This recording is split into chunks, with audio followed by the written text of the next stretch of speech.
matapos, kunti na lang. Grabe tas ng ano na yan, no? Lifting machine nila, lifting crawler pa. Grabe, napakataas po mga kabayan. Nagbabound sila dito ng ano, mga steel pipe.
Madali na matapos, kunti na lang.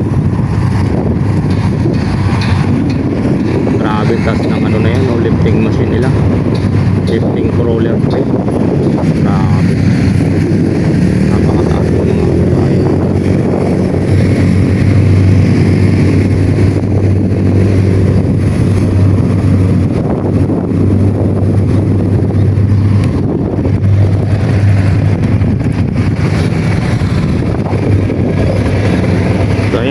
Yan po ang ating ano dito sa paint up. Hindi na lang natitira, isa na lang na steel girder. Tapos na ang pagbabaklas nila ng tulay. Habang na lang tayo susunod na maganata dyan.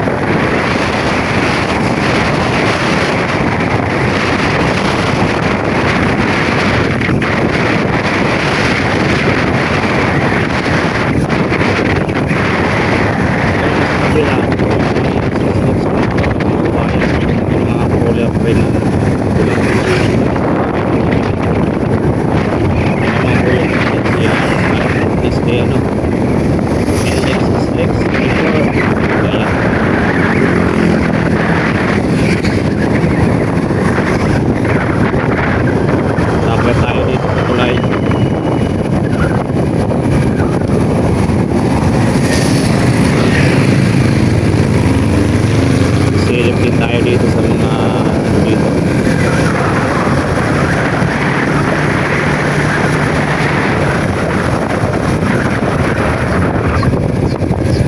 Silipin natin dito sa area na to kung anong makikita natin.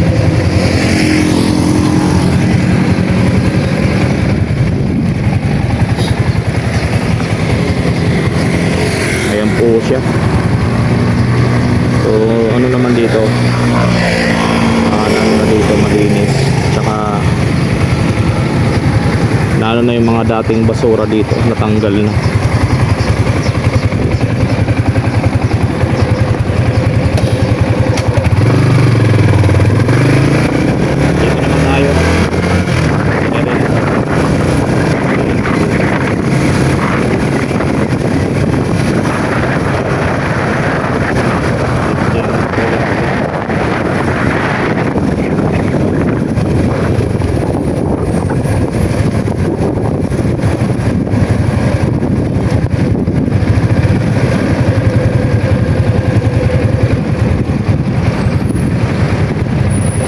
Nagbabound sila dito ng ano, mga steel pipe.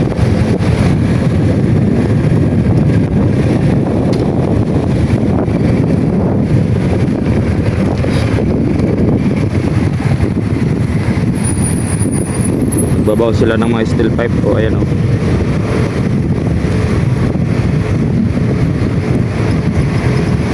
Ngayon yung pag ano nila, paghuhukayan, nilalagyan nila ng ganyan.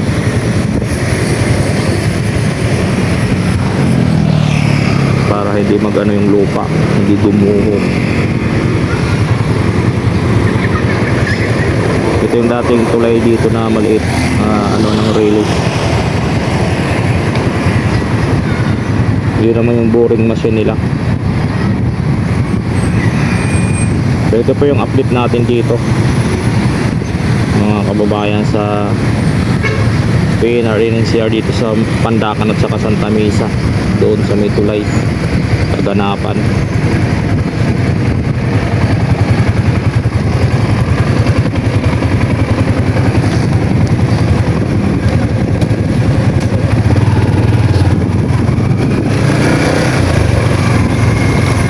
Pero naman siguro sila binutas dito, silipin natin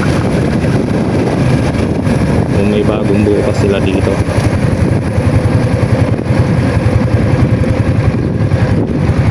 Meron. Saka yun o, nagpupan sila ng ano, binabaw nila yung rebar para sa poste, binabaw nila.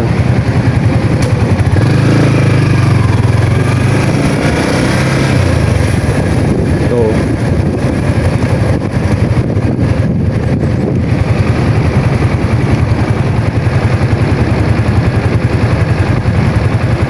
binabaw nila.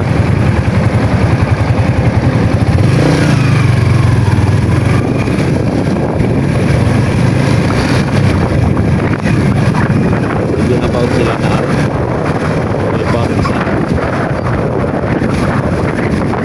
Ito kasi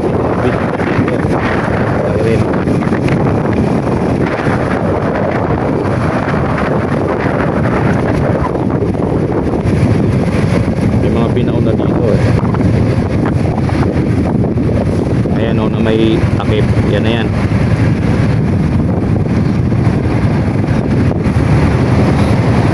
So ayan lang po mga kababayan, yung pong ating update dito sa nakita.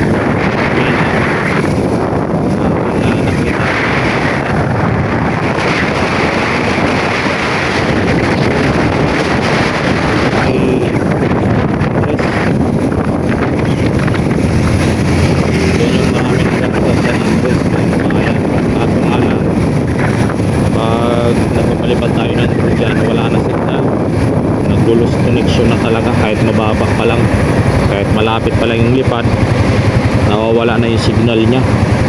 So meron na silang ano sa drone dyan, siguro packer ng signal, kaya hindi na tayo nakapag-update dyan sa paggagawa nila ng mga post-it sa Kupim Beam. So yun lang po mga babayan, God bless at maraming salamat sa inyong suporta kay Chuk Motovlog. Good.